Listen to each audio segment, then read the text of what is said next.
prem ko pa. Hindi na ako nakakapag-prem kasi nakakalimutan. Ako nga din, nagsiset ako tapos nakakalimutan ko rin naman. Pero nagpiprem na rin naman. Pero magpiprem pa rin ako. Iset lang. Ayan, pupunta kami sa Binfog. Bibisitahin namin yung anong tawag doon sa bibisitahin natin? Orphanage na bibigyan ng na ng charity kami sa November. Loy bahaw. O nawala na sinusundan natin, napalayo na ulit tayo.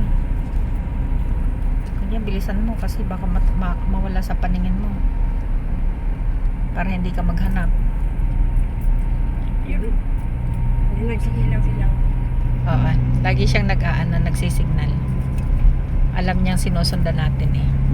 Hindi, tsaka sinabihan nila yan, magaling mag-Vietnamese si Doris eh. Hindi katulad natin. Oo, tayo eh, Ako, paputol-putol na. Pag nagsing ka muna ako, wala na sila di ba sabi? Walang pumapasok sa utak ko ay. Pero nung kasama ko mga anak ko, nakakapagsalita naman Toll ako ng Plaza. Vietnamese konti. Ay, may toll plaza o may pambayad kaya to. Binigyan kaya to ng pambayad. Naalip ko. Eh, yun kasama sa yan eh. Sa Itirarara, di meron yan. Pag nagreklamo, kasama yun. No, iba eh. Oo. Alam nga niya, hindi siya nagre-reklamo, hindi siya nagtatanong. Kasi detailed yun eh. Daming sabi. Pabalik ang bayad, hindi ngayon. Pabalik ang bayad. Walang bayad ngayon. Meron Diba? yan, diretso-diretso sila automatic. Pabalik ang nito, ang bayad siguro. Nag-automatic po yung sasakyan. Oo, minsan Nag-automatic. Na-registered po sila. Inunahan. Ay paliko ito. Alam mo ba kung saan kaliliko, kuya? Inunahan natin. Di ba yun yung nasa likod natin? Ano yan eh? Alam niya yan kasi Wala. Address. connection eh. Kaya hindi siya nag-aalala. Kasi yung location, kilala. Naiwan natin? Naiwan natin sila? Doon, ilan? Ayun, sa likod. Ay, nakapag nakatiba. Hindi, naiwan na ata natin. Nasa unahan ba? Wala na, hindi ko na alam. Parang naunahan natin. Light brown yun eh. Light brown. Magdidilaw-dilaw ng puti. 0.04. Ay, ayun nga. Yung nakapula na yun, laging nakasignal light. Diba? Yun na. Nag-ulan. May payong kandala, inaanak. Mayroon po, di naman ako bababa pag malakas. Naambunan na nga kanina, napapasok dito. Kang nagpapaambon at sisipunin ka.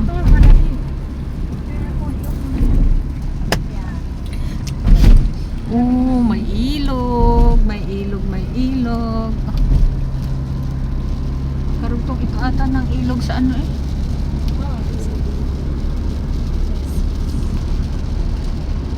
La.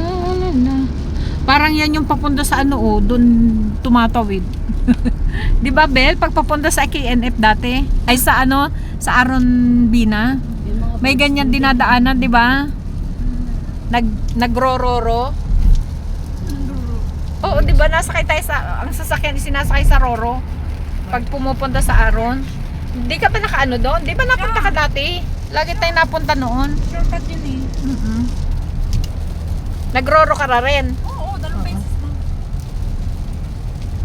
Nakapunta ako doon unang beses bago pa lang ang araw nung bagong dating ako ng Alam mo sila rito, Binaquinson. yung libingan nila, di ba nasa Wala, palayan? takot ako lang.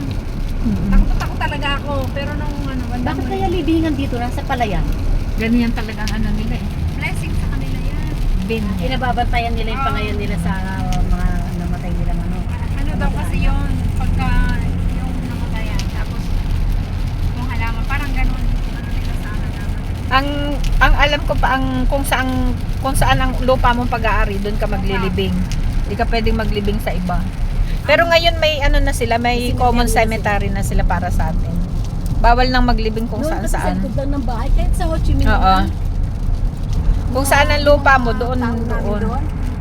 Pag niyayaya ako doon sa kanila, halimbawa, 1 year death anniversary, ganda sila. Yung nasa likod ng bahay nila, minsan nasa tabi na gate nila, kilabot na kilabot ako. Kasi siyempre doon lang nila nilalagay. Hala, sabi ko ba, dito lang ang living nila. Ganun daw talaga dito sa Vietnam. Kahit Pero may saan. parang meron na silang isang lugar na may mga ano, no? Cemetery nila. Ang dilim ng langit, kung mga malakas na ulan na to.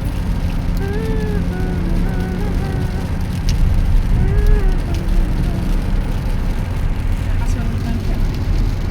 Ha?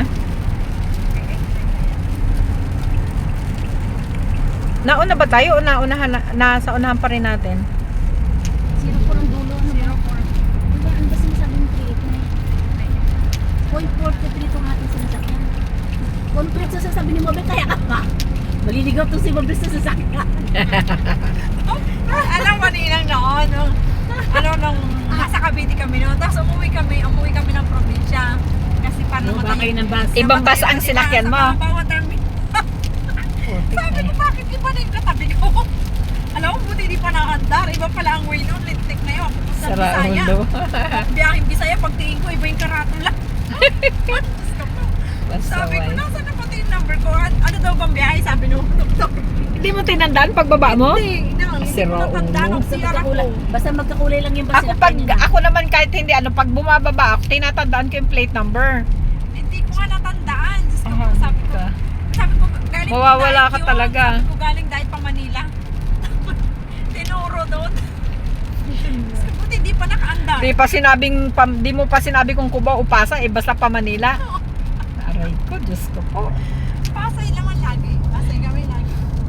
Minsan ay Cubao, Pasay. Yung dalawang anak ko, Pwede, sa filtran ko kasi. Niyang, sila isa tsaka si Eunice, alam nila na talaga sinasabi ko sa kanila, pag kayo sumakay ng bus at bumaba kayo, unang-una yung titig ng plate number, tanda ang magiging.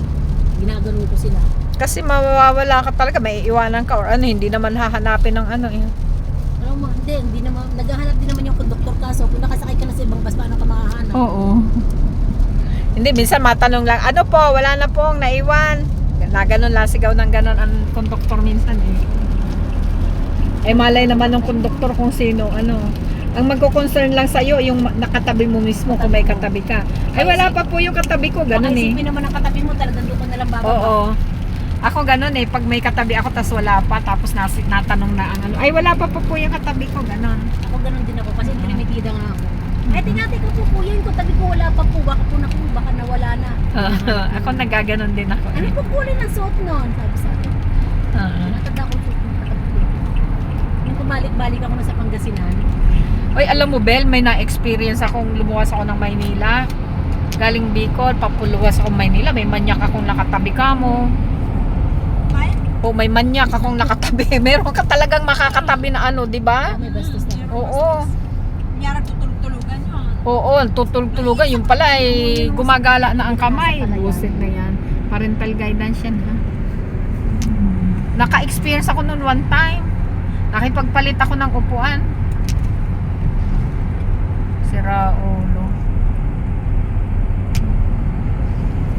Ako kasi yung bunganga ako mabilis. Nung dalaga pa ako, nagtatrabaho ako sa Alabang. Sa jeep may nakatabi ako, gumagano yung kamay. Kuya, yung kamay mo! Ganun ako. Ganun siya gumagano sa baywang ko. Oo. Bunganga ako mabilis. Kuya, kamay mo! Hindi ko gano'n. Bisa nasa hita mo na Di ba? May mga ganon talagang mga salbahe nila lang. Po, sabi niya. Tignan ko siya, wala ulog ang paa. Masakit ako tumingin. Nahimik siya Maya lumipat silang form, umusag-usag sa dulo. Tapos sabi nung babae, tabi ko yung kanina, ganun din. Mabilis ang bumanga ko, kaya mag-ubra-ubra sa akin. Babarilin niya lang ko, talaga mamumura ko siya. Sabi ko Naka-experience din ako ng snatcher. Tamimilang ako. Tamimilang talaga. Ako naka-experience ako, nadukutan ako ng cellphone. Paalis na ako noon. Kwintas ko dyan talaga sa Yun talaga, Nilagay ko sa bulsa ng backpack ko, tapos inilagay ko pa sa harapan. Biglang binama. Biglang nawala, naduko Tapos talaga. diretso lang, pababa. Hindi, kahit nakita ng konduktor, wala lang. Dapat sila Kasi minsan yung mga ganyan, may mga kasamang watch out, di ba?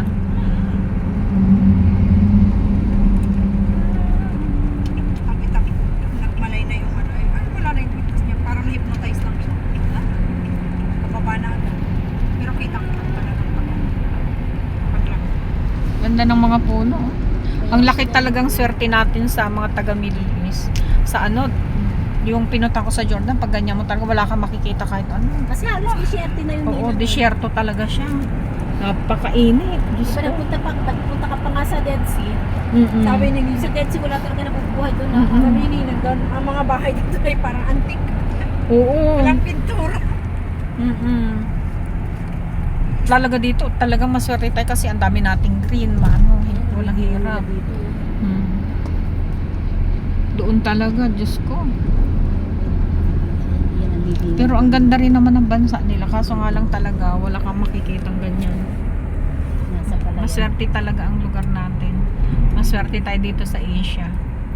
Di ba nga po yung ano, yung mga pamangkin na taga-aman, pero Mm-mm. nagtatrabaho sa ano, sa Saudi. Mm-mm. Si Zainab.